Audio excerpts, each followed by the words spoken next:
Well, it looks like everyone has logged in. And if you come in later during the program, I will admit you.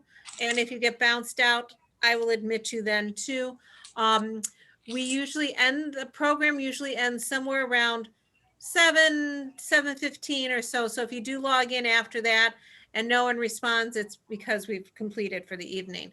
And if you miss any part of it, within a few days of the program, we put the link up on YouTube, and our YouTube link up, and you can watch it over and over again and tell all your friends, and we're excited about that. So as we get started tonight, as we begin all of our programs at the Silver Sides, we begin with the Pledge of Allegiance. And so let me move my slide forward here.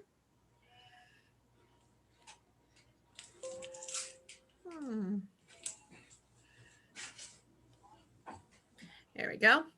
So please, with that, as we begin all of our, and then after the Pledge of Allegiance, we will mute our slides. So I pledge allegiance to the flag of the United States of America and to the republic for which it stands, one nation, under God, indivisible, with liberty and justice for all. Thank you all for joining us tonight. It's absolutely wonderful to have everyone here. And tonight's sponsors are our series sponsors, the Lorraine F. Birch and Fred S. Birch Jr. Foundation. They're a wonderful group that formed just recently, and their sole purpose is to promote service at the community, state, and federal level through education. We're honored to have them support this. It is through their support that we were able to provide these programs to the public. As many of you know, the museum is not receive any state, federal, or local funding. Everything that we do is done through donations and admissions, and we are grateful for everything that we get, and we appreciate it, and we appreciate having all of you, and we appreciate the wonderful sponsors that we have. Our media sponsor this evening is Blue Lake Public Radio. They're wonderful sponsors, and we are delighted to have them. They have been stalwart in our community for generations, and we are just tickled pink that they are so happy with us, and we are happy with them. Next week's lecture, can you imagine? We're at our fourth one next week. We're at our third lecture this evening. It's about the secret wars and the struggle against communism, how it moved into Central America, where the dictators meant America harm, and they were encouraged to rethink their hostility. I think an awful lot about what growing up and listening to all these different tales going on and thinking, how can a place so close to us have so many different values than we are? And so it's very interesting to think of how many of our young people were involved in the conflicts that were going on there. Tonight's lecture, extremely interesting, is about Lebanon, is about the Caribbean and the Soviet Union. Three stalwarts of the 1982 to 1985 time period. None of us could possibly turn on a television during any of that time and not hear about those topics. And it's amazing how many of our young people were involved in these conflicts, and through our military, what the United States was involved in. And it's very interesting to hear the stories, because these are oftentimes forgotten that our veterans served during these things. And so we're happy to have that opportunity to tell them about it. Tonight's speaker is Fred Johnson. He is a professor of history at Hope College. He is a wonderful speaker, very knowledgeable, and we are very excited to have him here with us this evening. I'll ask everyone at this point to mute your mics, or I will mute them for you. And I'm going to share the screen with Fred, and he can begin his presentation. Thank you all, everyone. And I look forward to the discussion at the end. And if any of you have any questions, please put them in the chat box at the very bottom of the screen, and I will send them to Fred. And if he's able, he can answer them then. If not, then we will answer them at the end of the program. Thank you. very much. Thank you, Peg, for that introduction. And as usual, I'm very happy to be online with our scholars of the Silver Size Museum for this series of presentations dealing with the last of the gatekeepers, that generation of American soldiers, sailors, airmen, Marines, Coast Guardsmen, and women who stood watch on the gate of democracy and freedom from 1979-75 until the end of the Cold War with the fall of the Soviet Union, right around 1989 when the Berlin Wall fell, and 1990 when the Cold War was officially over with the demise of the Soviet Union.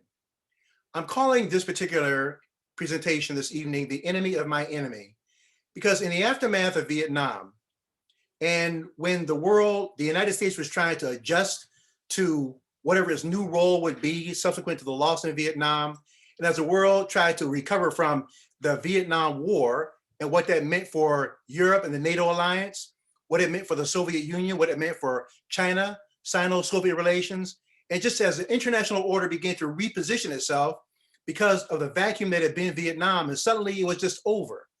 But it seemed that right as Vietnam was ending, there were new threats that were emerging and emerging quickly.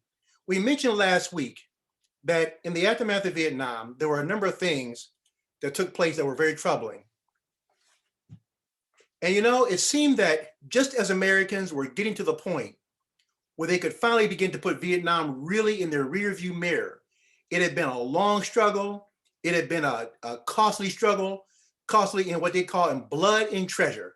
The nation's young people and the nation's dollars. So much had been sunk into the enterprise of Vietnam just to have it end up in the no-win column. So it was a very, very traumatic period of being in Southeast Asia. And 4 years after getting out of Vietnam, we talked about the killing fields of Cambodia. So although America was no longer physically involved in Southeast Asia, it didn't mean that the killing stopped. We mentioned that the killing fields of Cambodia, they were called the killing fields because of the tremendous loss of life. I think the number has been estimated at more than 2 million people died in the genocide in Cambodia that was initiated, orchestrated, and just perpetuated by the madman, the bloodthirsty killer, Pol Pot. But by 1979, there were new threats that were not only just emerging, but were taking action and striking out against the United States. We mentioned that on November 4th, 1979, Iranian students climbed the walls of the American embassy in Tehran, Iran. American-Iranian relations had been very tenuous for a long time. The person in charge of Iran at the time was the Shah of Iran, Reza Pahlavi. Reza Pahlavi was an autocrat. He was a despot. He was a dictator, and he was an oppressor, particularly of religious minorities. And being the kind of autocrat dictator that he was, just like most autocrats, like most dictators, anybody who aspires to be an authoritarian leader, he made sure that there was no competition politically. So he suppressed people in Islam. So the imams and other religious leaders of the Islamic community in Iran, they were silenced and terrorized. But in that silencing, in that terrorism that he waged on those people, you can cow people, but it doesn't mean that just because you can cow them that they're necessarily going to be silent. And you know how human beings are, fellow scholars of the Silver Size Museum. It's just like when we're raising our kids. I recall that when my children were small, the one thing I told them not to do, that's exactly what they would want to do. When human beings are told you cannot do something, that's what they want to do, particularly when it means something as much to them as their faith. Now, there was a time in American history, and during the World War II period, just before the Depression, during the Depression, when Franklin Roosevelt gave a speech that was called the Four Freedoms speech. He said that people should be free from fear, free from want, free to worship, and free to speak. Freedom from fear, freedom from want, freedom to worship, and freedom to speak. And those four freedoms basically cover it all. Because if you have the freedom, if you are free from fear, that means that you live in a secure society. You can have the confidence of not being oppressed, not being harassed, not being terrorized, not having people kill you. If you are free from want, that means you have a house, you have food, you have opportunity, you have education, all the things that come under the heading of being free from want. you're not a starving citizenry. People have jobs, they have opportunities, they have options and availabilities and choices. If you are free to worship, think about that. If you're free to worship, that means you live in a country and in a government where the people in charge of that government are not threatened by you believing in something else.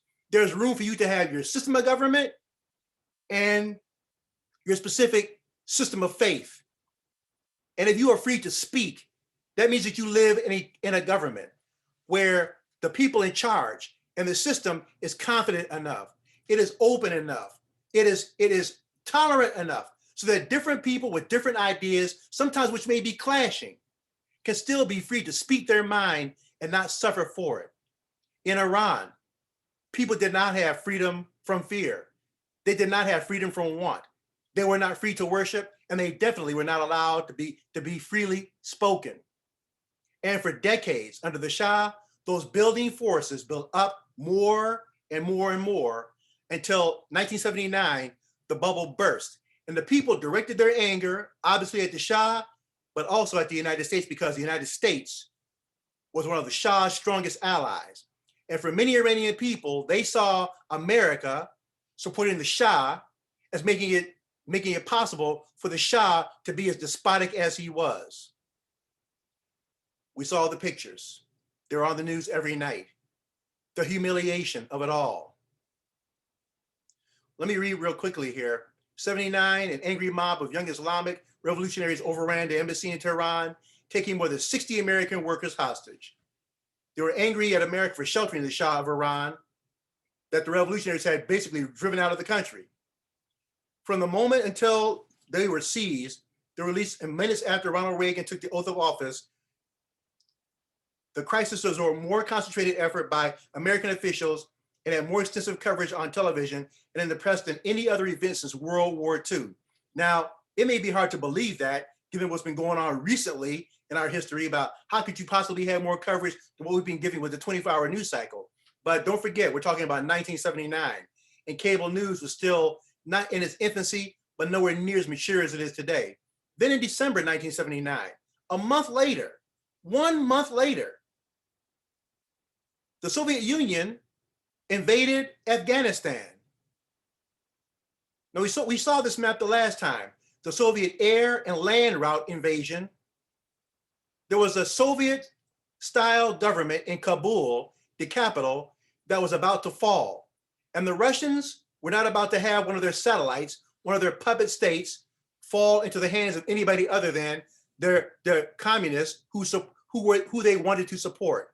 So, like they had done in 1956 in Hungary and 1968 in Czechoslovakia, the Russians were never bashful about sending in armor and air and whatever else was necessary to prop up one of their client states.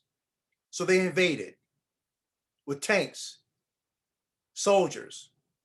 Now, many people, upon hearing of and learning about the Russian invasion of Afghanistan, many people conjured memories or brought back memories or recalled what other people had encountered when they also had tried to invade Afghanistan. One of the first major invasions of Afghanistan by an outside power was Alexander the Great. Now, if you look at where Afghanistan is in a region called Central Asia. And take a look at the countries surrounding Afghanistan: Kazakhstan, Turkmenistan, Pakistan, Armenia, Azerbaijan, Tajikistan, Kyrgyzstan. It's in that area of the world that they call the stands. And to be even more specific about this, Kazakhstan is where the Baikonur launch facility is, where the Russians during the Cold War and today still launch a great number of their space missions for either launching a satellite or for manned missions. So you can see that Afghanistan is in a very, very, not a remote part of the world, but a troubled part of the world. It's been troubled for a long, long time. This is where the Soviets invaded. Now, there's a prayer that Alexander the Great made upon invading Afghanistan. May God keep you away from the venom of the cobra, the teeth of the tiger, and the revenge of the Afghans. This is from Alexander the Great, one of the world's greatest conquerors of the ancient world, a young man who knew no fear, a young man that had at least so much of the known world under his heel at the time that he was living. If this was his prayer, if Alexander the Great is telling would-be invaders to fear the wrath of the Afghans or the revenge of the Afghans, what this meant then was that the Afghans were going to be anything in 1979 like they had been during the time of Alexander the Great, the Russians had their hands full. And they had their hands full because of a group of people called the Mujahideen. Now, in the United States, the Mujahideen, they were called freedom fighters, they were called patriots, they were called a number of things. Generally speaking, most Americans, those who cared to know about them, knew that they were the ones that formed the primary resistance element to the Soviet invaders. And these guys were no slouches. They lived in a rough part of the world. They had known war for a long, long time. Their social arrangement was not necessarily set, it was set up in either tribes or clans, and very often people were controlled by warlords. However they were arranged, they made formidable enemies to the Soviet Union. And you see this group right here, Mujahideen, they're holding the Soviet-style weapons. They have the curved magazines. The guy in the middle is holding an RPG, rocket-propelled grenade launcher, or rocket-propelled grenade. And as we mentioned the last time, many people said that Afghanistan would end up being the Vietnam for Russia, which obviously then meant that Vietnam was already achieving a level of symbolism that meant quagmire. Afghanistan would eventually become a place where a person named Osama bin Laden would set up shop to begin making plans to wage his war upon the United States. But long before that, the Soviets would learn to be stung by a thing called the Stinger missile.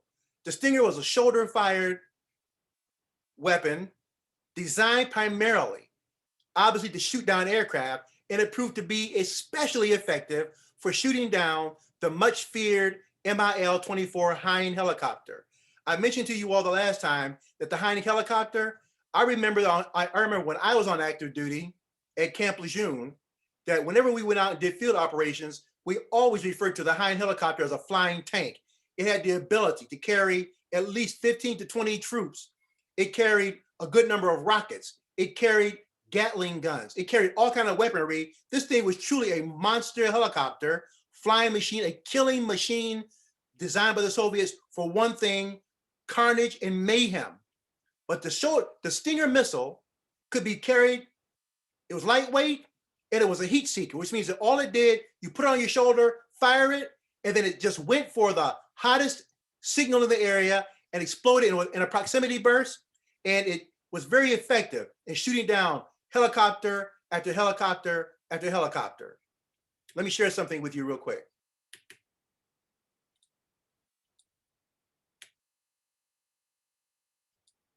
This is a video from Discovery showing the Stinger missile in action.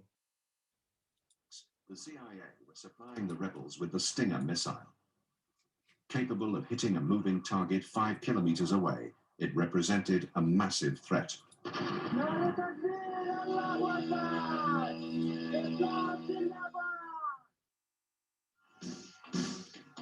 The General Dynamics Stinger weighs just 15 kilograms, flies twice the speed of sound, and can reach aircraft flying 5 kilometers away.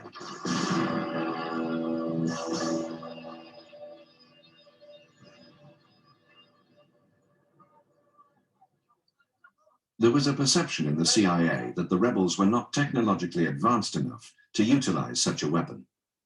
But the guerrillas were quick learners, and the new missile proved deadly to the Soviet aircrews. One resistance commander remarked, "There are only 2 things we Afghans need: the Quran and more Stingers."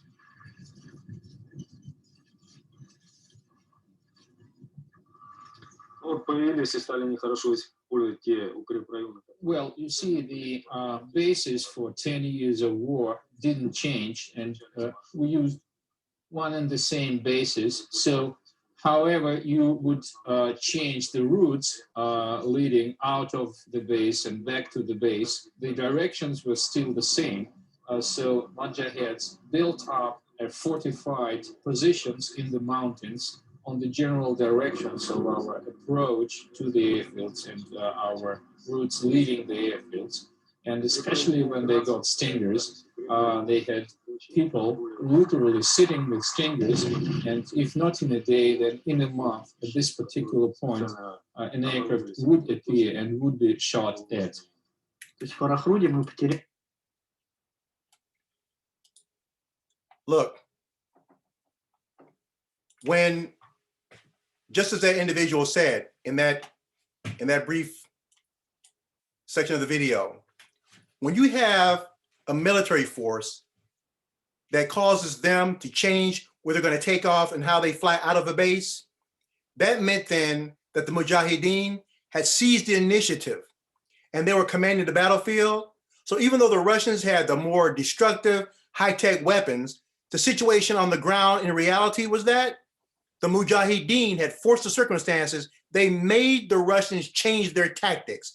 That's called Russia losing, the Mujahideen winning. Now, somebody asked him during the Q&A the last time about, wasn't there an American congressman who was, generally speaking, the point person on having arranged this transport and this system of getting the Stinger missiles to the Afghan Mujahideen? And his name was Charlie Wilson, a congressman from Texas. This is a picture of Congressman Wilson on the right. And there was a movie made where Tom Hanks, the wonderful Tom Hanks, the very versatile Tom Hanks, starred in the movie Charlie Wilson's War. And yes, like all movies in Hollywood, there are, it's entertainment first, historical fact second, if any, but it's still worth taking a look at, see just exactly what the Stinger missiles and what Charlie Wilson meant for getting those Stinger missiles to the to the Afghan people. Now, in 1980, as per the Constitution, every 4 years, we engaged in something in this country called a presidential election. And in 1980, we had one election going on, and it was between the 39th president of the United States and his opponent, Ronald Wilson Reagan, the former governor of California. Now look, by 1980, needless to say, Jimmy Carter had been having a very tough time as president of the United States. We mentioned earlier that Carter his presidency wasn't full of losses. There were some significant gains, but the Iranian hostage situation, just like Vietnam, essentially overshadowed everything that Lyndon Johnson did. And Lyndon Johnson did so much, signing the 1964 Civil Rights Act, the 1965 Voting Rights Act. Lyndon Johnson, even though he was a Southerner from Texas, he did more. He's probably one of the most recognized pro-civil rights presidents of the 20th century. But Vietnam stole his legacy. Likewise, what every good Carter did, the Iranian hostage crisis sucked the air out of every room that he walked in because it was the thing he could not get away from. Because every time some people thought of Carter, they had to think of this guy on the right, the Ayatollah Ruhollah Khomeini. Now, I mentioned to you all the last time that I had a friend named Hadri Mohammed that I was in college with at the time when the Iranians invaded, when the Iranians invaded the American embassy, and Hadri went back to Tehran to join the revolution. And before Hadri left, I asked him, tell me what the word Ayatollah means. Now, I've asked different people this and gotten different responses, but my friend Hadri Mohammed told me before he left college that Ayatollah, for one group of Iranians at least, means the eyes of God. So people like Khomeini, these weren't just theologians. These just weren't, clerics that had a good standing in the community. These guys were much revered, much cherished, much followed people. And their word, while their word may not have been law, it wasn't very far from it. Fellow scholars of the Silver Sides, take a look at President Jimmy Carter's face and read what he was going through. His expression says it all, what he was going through, what he was dealing with, while trying to manage and find a way of getting those American hostages back. And remember, I know a good number of you remember Ted Koppel during that period, as we said, Nightline, day number 266, Nightline, day number 300, Nightline, day number 323, every day. Look at this man's face. Look at the stress on him. The Iranian hostage crisis, they say that the modern American presidency is something that will age you anyway. If you want to take a look at what the presidency can do, take a look at Abraham Lincoln's phase in 1858, and then look at Lincoln in 1865. 7 years, 4 years of Civil War, age Lincoln at least a decade or more. Take a look at Barack Obama's phase in 2008, and then when he finally left office in 2016. Carter could not get away from the Iranian hostage crisis any more than LBJ could get away from Vietnam. But it turns out that President Carter had not been sitting on his hands the whole time. Enter the thing called Operation Eagle Claw. Operation Eagle Claw was that operation that the Commander-in-Chief, Jimmy Carter, gave the green light to begin planning the attempt to use military force, a military raid to rescue the American hostages out of Tehran. The commander selected to lead the raid was a man named Colonel Sergeant Charlie Beckwith. Sergeant Charlie Beckwith was a man that had done his time in service in Vietnam. Charlie Beckwith was known as one of the roughest, toughest, most fearless special forces leaders in the US Army at the time. And there have been plenty of these tremendously dedicated warriors, men and women who just wanted to do their duty for their country. Charlie Beckwith was assigned to be the mission leader. Here's some pictures of him and other areas where he served. At one point, Charlie Beckwith came down with something called leptospirosis, which was a form of a germ or some type of a bacteria or a parasite that gets inside of you. And because he served so long in Southeast Asia, it can be very, very damaging. As I mentioned to you all, he spent a good while in Vietnam. In fact, he's one of the earliest troops in Vietnam. Here's a picture of Charlie Beckwith. Let me just read the caption down there. Commander of Special Forces Detachment B-52 in Plei Mai camp during the siege, October 1965. So Charlie Beckwith was in Vietnam long before the American public began to turn against the Vietnam War, which would have been right around 1968. So in 1965 is when the troop buildup really begins to take on some shape and gather the numbers of American forces in Vietnam. This is Charlie Beckwith holding a grenade launcher. The tools they were going to use for the raid: SH-53 helicopters, carrier-based helicopters that the raiders would get on board and then fly to the area. And I'll show you the plan in just a moment. These are what they call SH-53 Sea Stallion helicopters. So the raiders, led by Charlie Beckwith, would get on board these helicopters. They would fly from an aircraft carrier to a prearranged area, refuel, head toward Tehran, land, get the hostages, and get out.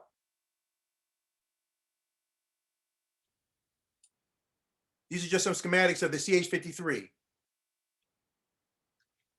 Now, it's not at all unusual for helicopters to be on board aircraft carriers. And another tool they were going to use to assist in the rescue, providing air support, air cover, was something called the AC-130 gunship. The AC-130, built on the aerial platform of the C-130 Hercules, is a tremendously powerful, lethal piece of machinery.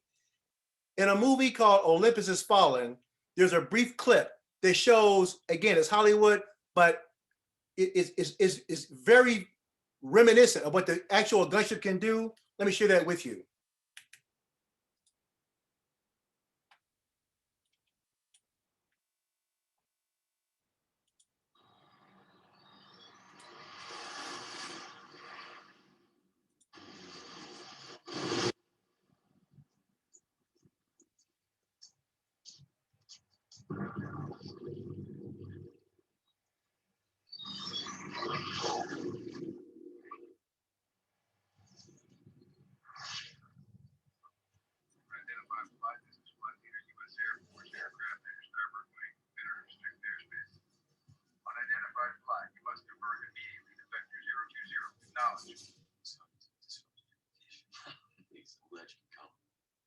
Mr. Lee, we have a mutual problem, and I think together I'm confident we can find a solution. Thank you, Mr. President. That's why I'm here. This is your final warning. You will be shot down. Acknowledge.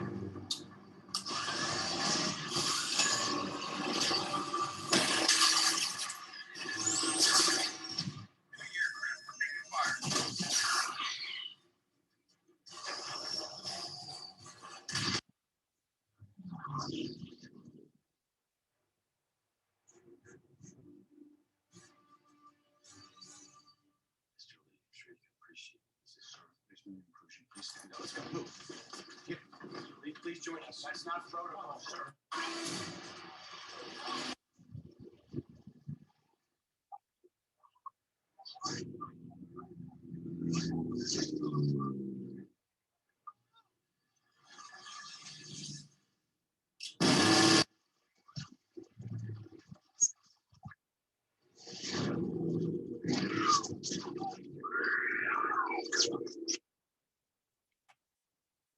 Suffice it to say that the AC-130 is a lethal piece of machinery. So this also is going to be used in the attempt to rescue the American hostages.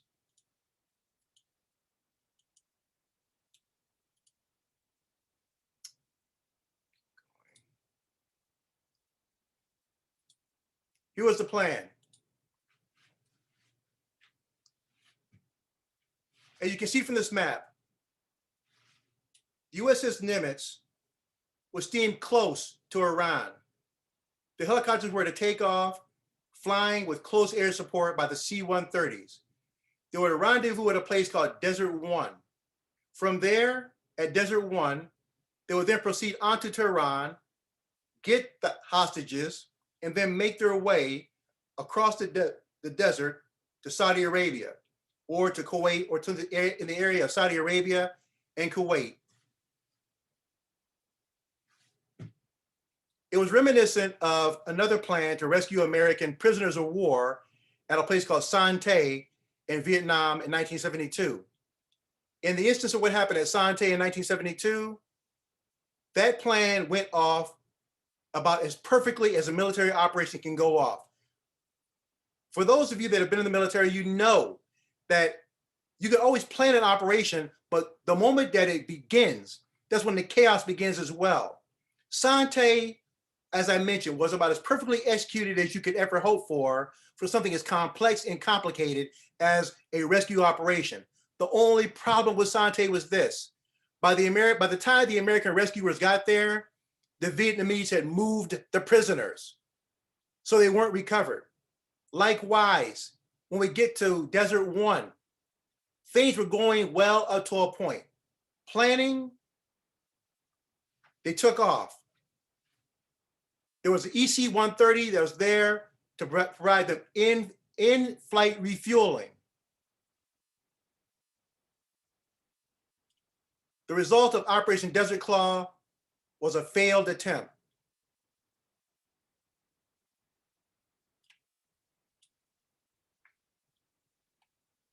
Some of the helicopters developed mechanical problems.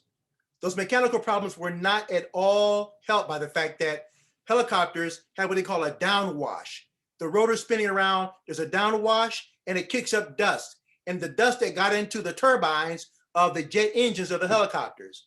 And the clouds of dust that were also kicked up prevented good visibility. It was already nighttime, plus the dust clouds and the ensuing confusion. So helicopters and aircraft crashed into each other, and then one thing after another went wrong. And by the time the world found out about it the next day or so, this is what was being shown on the news from Iranian media and international outlets. Now, it was already bad enough that the hostages had been held for an excessively long amount of time. And then there was the attempt to rescue them, which also failed. Jimmy Carter, as a foreign policy president, seemed to be not effective at all, despite what he did with regard to returning the Panama Canal to the Panamanians, and finding peace in the Middle East, at least for a time, with the Camp David Accords.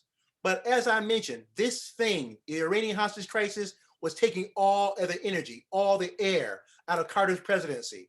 And in an election year, 1979, 1980, this thing, this Desert One, proved to be the final blow that finally did Carter in. And coming so soon after Vietnam, it was yet another humiliation where people were still wondering yet again, can America do anything? Can America do anything correct? Can it do anything to protect itself, much less its allies, if it can't even get back its own hostages? And needless to say, the Iranians were more than happy to show the world this failure in the Iranian desert at a place called Desert One. So please bear with me as I read. President Carter didn't just use economic pressure to release the hostages. On April 20th, Operation Eagle Claw was carried out. The rescue helicopters and planes landed in Iran's desert to refuel. This created problems. Those problems included equipment failure and a blinding sandstorm. Because of this, the mission was aborted. You know, you just have to ask yourself, and I think this probably is something that, you know, one of those things that you know, but it's just so obvious you don't think about it. Immediately after this happened, people began saying, didn't they know that helicopters that always kick up dust and dirt and debris, didn't they know that several helicopters in a desert were going to kick up a sandstorm that may be somewhat dangerous to vision and to equipment? Well, afterward, it was so obvious, but like so many things before it happened, and of course, there were casualties. Major Richard L. Bakke, United States Air Force. Sergeant John D. Harvey, United States Marine Corps. George N. Holmes, Corporal, United States Marine Corps. Dewey L. Johnson, Staff Sergeant, United States Marine Corps. Major Harold Lewis, United States Air Force. Tech Sergeant Joel C. Menyo, United States Air Force. Lynn D. McTosh, United States Air Force. And Captain Charles T. McMillan II, United States Air Force. This was another example of inter-service rivalry, Army, Navy, Marine wanting a piece of the action, coordination. It was very complicated. In American foreign policy, American military capability took another black eye. Coming on the heels of Vietnam, this just was not the kind of news that the American people wanted.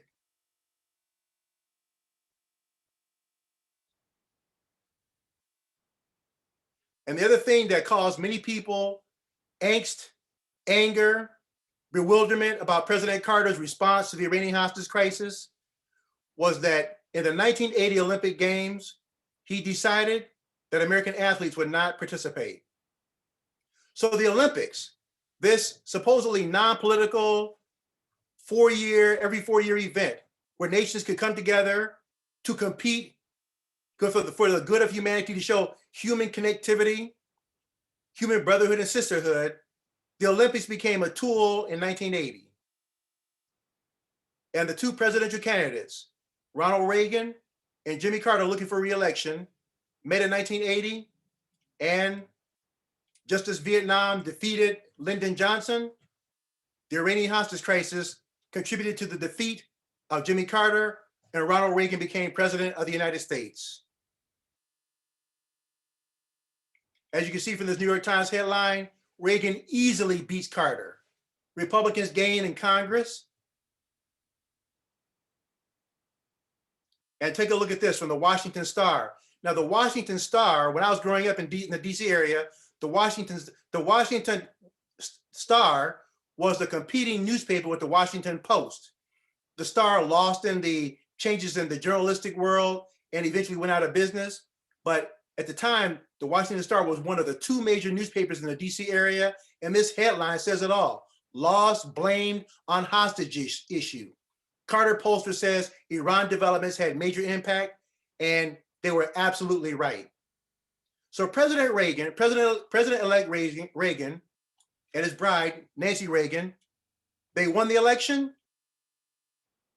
They were inaugurated. And this begins Reagan's tenure when he accepted the inaugural oath of office on January 20th, 1981. The 1970s had ended. Vietnam had come to characterize America's struggle during the 1970s, and the Iranian hostage crisis was a tragically appropriate fitting end to what had been a decade of difficulty for the United States. So Ronald Reagan takes the oath of office as the 40th president of the United States. But the 1980s were filled with their own challenges. What people found out later on about President Carter's attempt to get the hostages out, let me just get to what Mark Bowden said.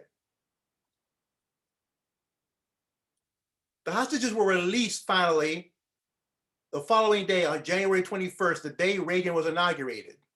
Now, there's an author named Mark Bowden. Many of you have probably watched the movie Black Hawk Down or read the book Black Hawk Down about the American mission to rescue, to try and capture a person named Mohammed Farah Aidid in the early 1990s and 1993 in Somalia.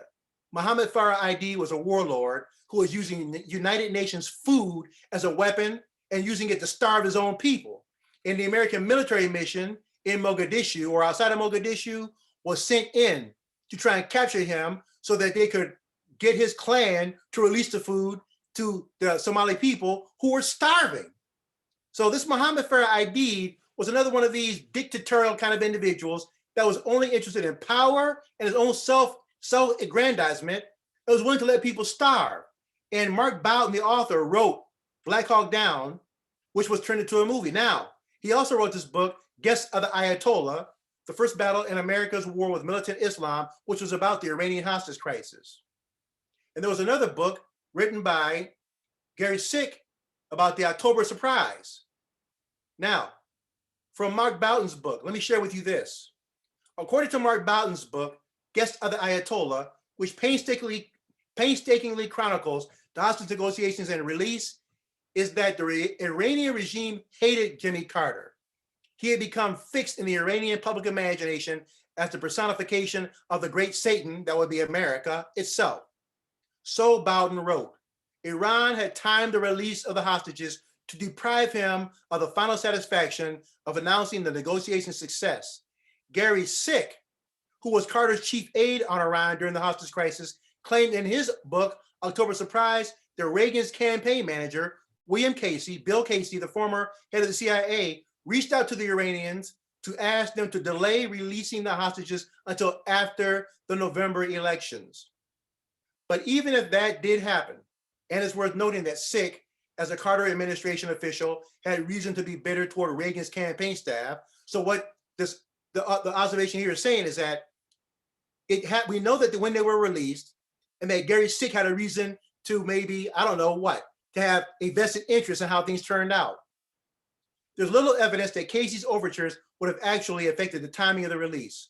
According to Mark Bowden, several of the Iranian officials involved in the negotiations confirmed that Casey had reached out to them, but said that his efforts hadn't actually affected the talks.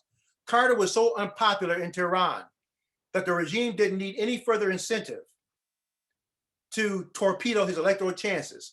So imagine this. Now, let's take time to imagine this. The Iranian Ayatollahs and the mullahs, they are watching American political events so closely, and they have enough insight about American electoral processes. They have in their hands a very valuable bargaining chip called the American hostages. And they determined to release the American hostages at a time of their choosing to have a public relations impact on the American people and the voting outcome of the November election. The Iranian hostages, the Iranian Ayatollahs were not and are not to be underestimated. On the campaign trail, Reagan insisted that he would never negotiate with Tehran. The Iranians thus believed, perhaps correctly, that making a deal with Carter would be the best way to ensure that they benefited from releasing the hostages. Ronald Reagan becomes 40th president of the United States. As Reagan begins his tenure in office, the situation with Iran will eventually complicate American foreign policy in the area known as Central America. Before it's over with, American influence in Guatemala, Honduras, El Salvador, Nicaragua, and Panama will be very complicated. It will involve a man named Oliver North and the movement of weapons from one continent to Central America, with Iran being an element or a significant entity in the movement of the weapons, paying for those weapons in response to supplying Iran with parts for its military. And let me just read this here. In 1981, after a guerrilla offensive against the government of El Salvador, additional U.S. military advisors were sent to El Salvador, bringing the total to approximately 55 to assist in training government forces in counterinsurgency. This was kept very, very quiet. It's kept very quiet because many people in 1981 is 6 years after we have pulled out of Southeast Asia. This sounds very similar to that generation, the warriors of Vietnam, to the parents of those warriors that came back from Vietnam. This sounds very similar to how America got involved in Vietnam in the first place, sending advisors and then a slow buildup. And then at some point, their interest became our interest, and then their war became our war. And the reason why President Reagan and other presidents, not just Reagan, but presidents before Reagan and presidents after Reagan, were so interested in Central America was because of Fidel Castro and Cuba.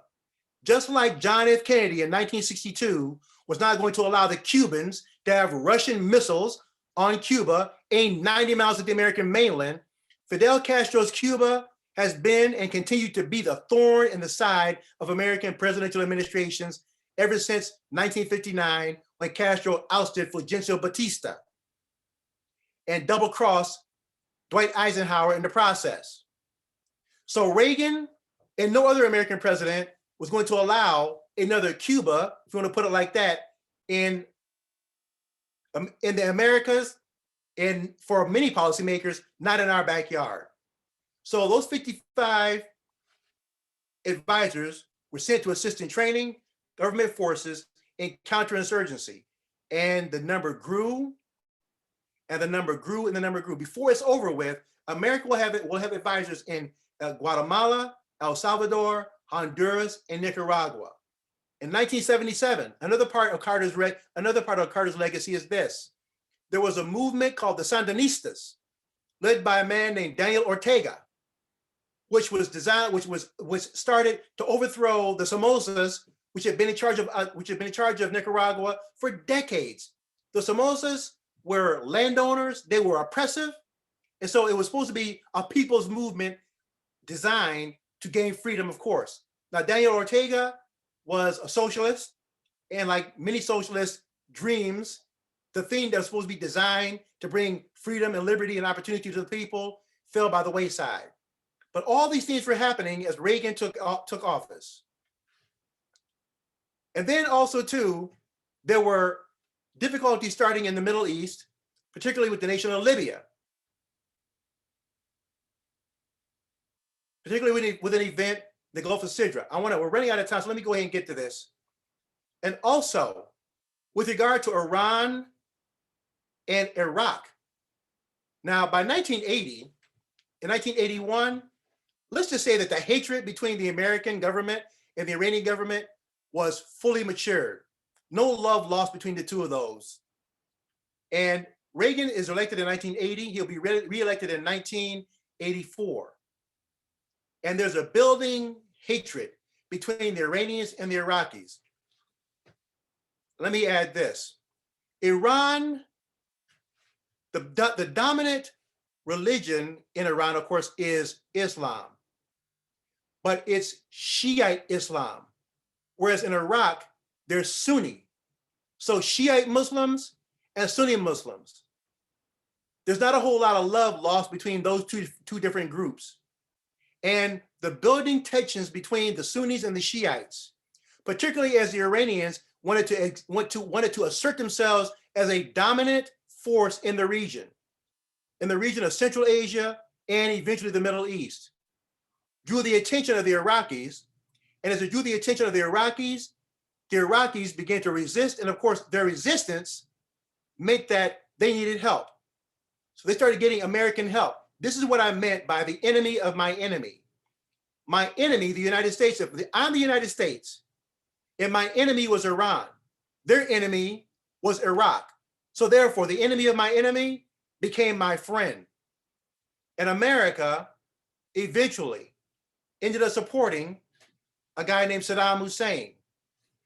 But on the way there, in 1983, because of the war that was being fought in Lebanon, Lebanon had once been called and had been called the jewel of the Middle East. They called it the French Riviera of the Middle East. Just a beautiful place, a beautiful city, Beirut. But by the time you get to 1983, Beirut was a war zone. Now, I was stationed at Camp Lejeune in 1983, and all the time, all you hear was about the Druze militia, this militia, that militia, people just blowing each other away. It was constant warfare. Not to mention all the different Islamic sects that were fighting for each other, the Christian sects fighting each other. So Christians fighting Muslims, Christians fighting against each other, Muslims fighting against each other, and of course, as usual, the people getting caught in between. And to keep the peace in Lebanon, to try and establish peace, President Reagan in 1983, he deployed a force of US Marines, a small group called a MAU, M-A-U, a Marine Amphibious Unit, and they took up position at the Beirut International Airport. They were there as part of an international effort to try and establish some type of peace in Beirut so that negotiations could begin to somehow find a way to end the civil war. And then in 1983, a truck filled with explosives crashed through the checkpoint leading toward the Beirut airport, and it blew the airport up. 243 Marines lost their lives. It was the beginning of a type of terrorism that we have now become all too accustomed to seeing. Truck bombs, human bombs. And I can tell you all, because I was stationed at Camp Lejeune at the time, for weeks afterward, there were fellow officers of mine on active duty that were going around from door to door, homes in Jacksonville, North Carolina, knocking on doors, what they call casualty call duty. You knock on a door, hello, is this the home of Mr. So-and-so? Is this the home of Mrs. So-and-so? I'm sorry to tell you that your husband, I'm sorry to tell you that your son, all these things. This went on for weeks afterward. So here was the headquarters building of the Battalion Landing Team headquarters before the October bombing. Please bear with me as I read. You can see the Washington Post headline, "Bomb wrecks U.S. Embassy in Beirut." Twice during the 1980s, the U.S. deployed troops to Lebanon to deal with the fallout from the Israeli invasion. Fred, we've lost your sound.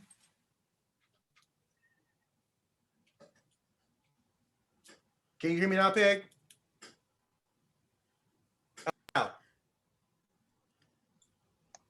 Yes? Dr. Johnson is coming over well. We can hear Okay. him. I can hear him. Yeah. Can you hear me now? Oh, you can hear him. Great. Okay. Perfect. Twice during the 1980s, the U.S. deployed troops to Lebanon to deal with the fallout from the Israeli invasion. Now, this means we have one more element that is further complicating matters in the Middle East. It's one thing for Beirut to have a civil war, but now the Arab-Israeli conflict is flared up again. This is only 8 years after the Camp David Accords. Well, twice during the 1980s, the U.S. deployed troops to Lebanon to deal with the fallout from the Israeli invasion. In the first deployment, U.S. Marines helped to oversee the withdrawal of the PLO, the Palestinian Liberation Organization. Let me correct myself. It's not 8 years since the Camp David Accords, because Carter will assume that Carter's in the office from 76 to 80. So it's during his administration. Either way, it's not that many years since the Camp David Accords. In the second deployment, 1,900 Marines were sent as part of a multinational force, after Israel's Lebanese allies massacred civilians in the Palestinian refugee camps. Now, at the time, the PLO, the Palestinian Liberation Organization, was led by a man named Yasser Arafat. Yasser Arafat was known as a guy that would do whatever he needed to do to achieve the ends or to achieve the liberation of the Palestinian people. Given a vague mandate to restore order, support the weak Lebanese government, and work for withdrawal of all foreign forces, these Marines, these 1900 Marines, slowly became entangled in the Lebanese civil war. And as I hope you all can understand now, like I said, that you had Muslims fighting Christians, but in addition to that, there were different Christian groups fighting each other, different Muslim groups fighting each other, and those were the religious groups, never mind the political stuff. And then overarching all that is the Arab-Israeli conflict. On October 23rd, 1983, a truck bomb exploded at the vulnerable Marine headquarters, killing 241 Marines, the largest loss of life in a military operation, here it comes, since Vietnam. Do you see what's going on here? After Vietnam, Vietnam becomes this reference point to let us know how good or bad a thing is. Vietnam has become so deeply embedded in the American consciousness that we can't tell if we're succeeding or winning, succeeding or losing, but it all depends upon how bad is this compared to Vietnam, or how much better is this compared to Vietnam. For the military, Beirut became a symbol of ill-considered political objectives and poorly defined rules of engagement. America was going to be forced to rethink its entire strategy, not just for the Middle East, but also Central Asia. These are pictures of the Beirut bombing. These are pictures, I'm sure many of you recall, the pictures of Marines and Lebanese civilians digging these Marines from underneath the rubble of the Beirut airport. This made it to the cover of Time magazine. And I can tell you that the entire community of Jacksonville, North Carolina, where Camp Lejeune is, Camp Lejeune, I think at the time had 40,000 Marines on the base. It was in stun, shock. What else does the community do when so many of its sons, uncles, husbands, and brothers end up in a situation like this? Vice President Bush went to the area to survey what was going on.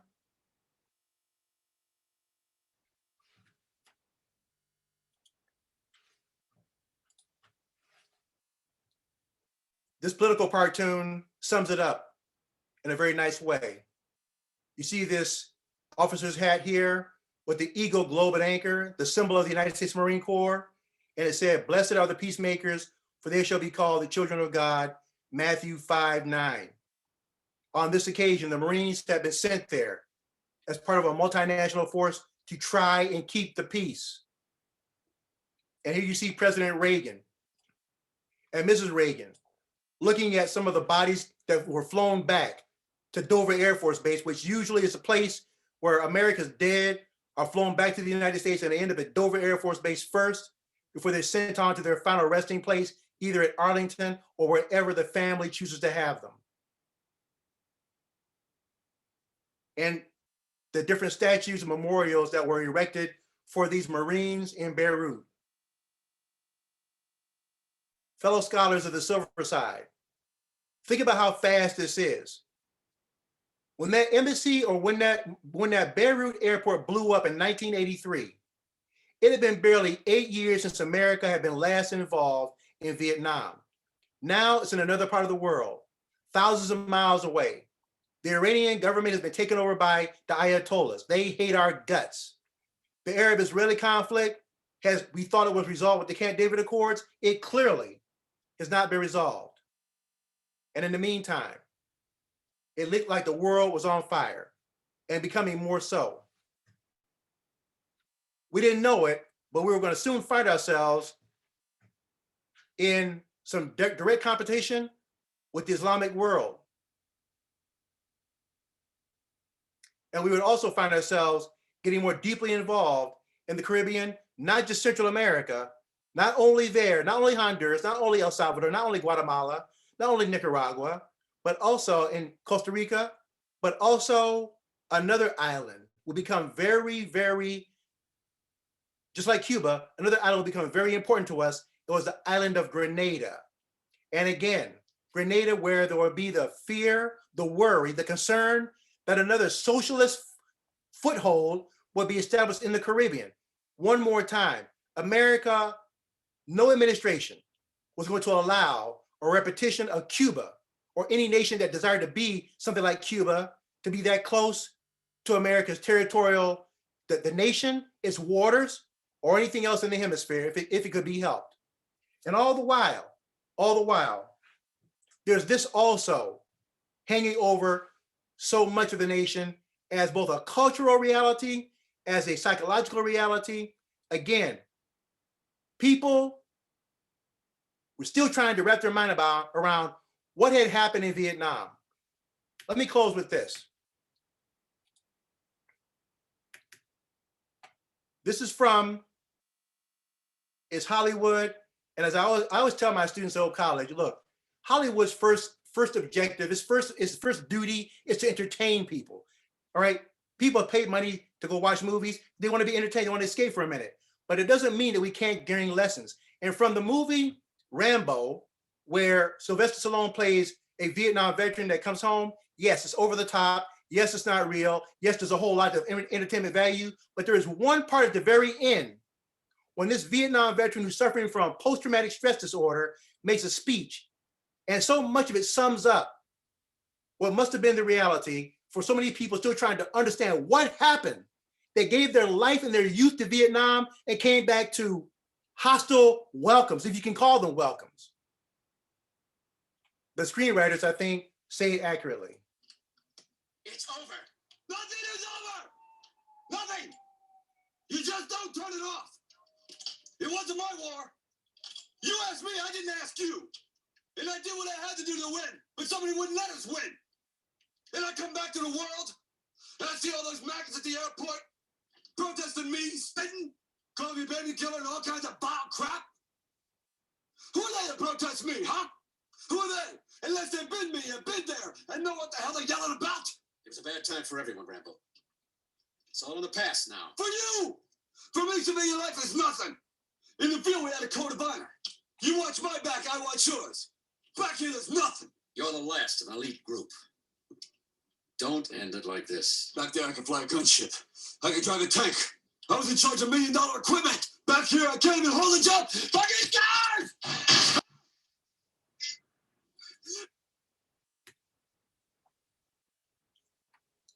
The fictional character, John Rambo, said it best.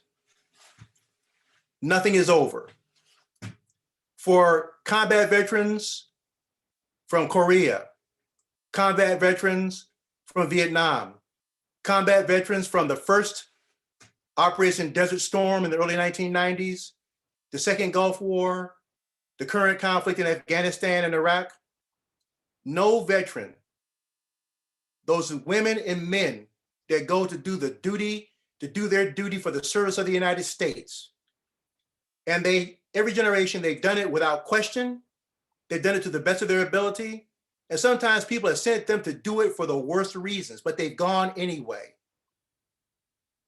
And so what he says is, they may come home and they'll look normal and they'll return to their lives. But nothing is really over. You can't go through something like that and call it over. And particularly if you're the Vietnam generation and you come home to the welcome that America gave you, the nothing is over has another layer of complication added to it. My respect and admiration to our veterans of Korea, our veterans of Vietnam, our veterans of the post-Vietnam era, of Afghanistan, of Iraq. You have my admiration, you have my thanks. And thank you, Silverside scholars, for allowing me to present this to you this evening. I will now take your question. If you have any questions, please feel free to unmute yourself and ask any questions that come to mind. The question that always comes to mind is how spread out around the world the American Armed Forces were at this point.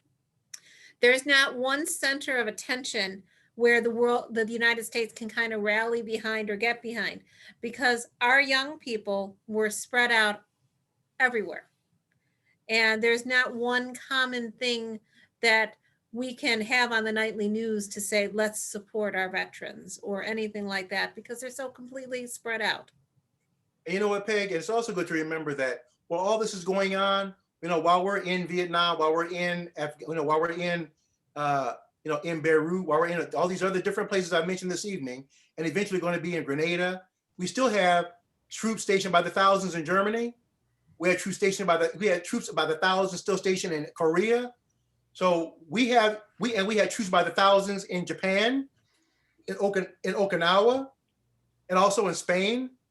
And now we have withdrawn from a lot of places too, because we used to have Clark Air Force Base in the Philippines and Olongapo Naval Station, but those have been turned over to the Filipino people.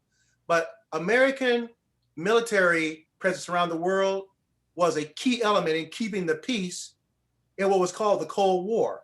And it was called the Cold War because it never got to be the hot war. And many people thought we should have had those troops home long before then. Well, you know what? It was called deterrence. And deterrence, it turned out, worked. Fred, if I might ask you a question about something that you said regarding Carter and the treaty with Panama, turning over the canal to the Panamanians. Right. You said that that was one of the pluses of his administration. When I was in Panama, when I was stationed in Panama in '86, one of the things I learned was, or that I felt, was that that was not a popular move among the American military or the or Congress, but it was done anyway. As it turns out, it was a good move. But at the time, 79 and in the 80s up until 99 with the final turnover, it was not a plus for the Carter administration. You're right, Cliff. At the time when President Carter did this, I think the person who was in charge of Panama at the time was a guy named, I want to get this right, I think his name was General Omar Torrijos. And correct. And Carter was a good man.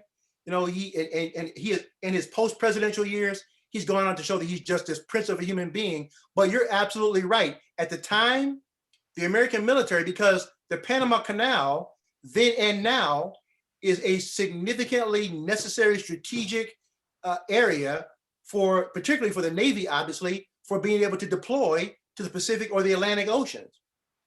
And so at the time, the military, the Pentagon, and many people, many American citizens thought this was just a very bad idea, especially while the Soviet Union was still in existence. Yes, thank you. Now, I think that one of the things, it's interesting you mentioned that, because my best friend from high school today, we were talking about this very issue. And just so you all can as if you all needed any further proof that I'm a history nerd, we used to talk about this quite a bit. And one of the things that Reagan wanted to do when he came into office, he talked about a 600-ship Navy. Now, many people thought he was out of his mind and that he would, but what President Reagan did, part of his overall strategy of the many things he did was he essentially forced the Soviet Union to spend more money on their military, and the Soviet economic structure simply could not sustain that kind of spending, because communism, centralized planning like that, it didn't have the resiliency of the American economy. It didn't have the depth and breadth of the American economy. And of course, if you're living in a dictatorship, people are not all that incentivized to do something for the state. So Reagan sent them on a big spending spree to keep up with us, and he simply just out-deployed them and outspent them. Now, that's not necessarily Carter, but this whole idea of the Panama Canal and how that factored into this larger equation from one administration to the next further underscores what you're talking about, Cliff, at the time, because many people saw, as I said, the Panama Canal as being integral to American defense, again, particularly when it came to Cuba and the possible spread of socialism in the Caribbean and South America, or Central America more specifically. Yes, we had several bases in the Canal Zone, or what was the Canal Zone, including the Navy base there, Rodman, where ships that would spy on the rest of the Caribbean area would tie up taking a break. And I used to meet the people coming off of those. But we also had the Air Force Base and the Army bases in the Canal Zone. And when those were turned, when I was there, we were turning those over one after another.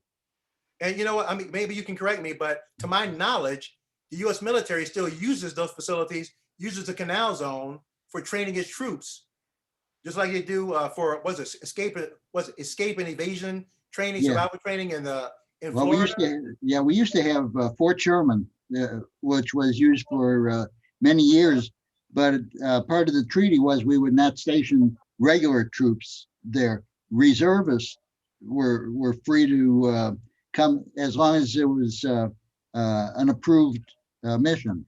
Yeah. But otherwise, the U.S. military is not welcome in Panama to this day. Wow.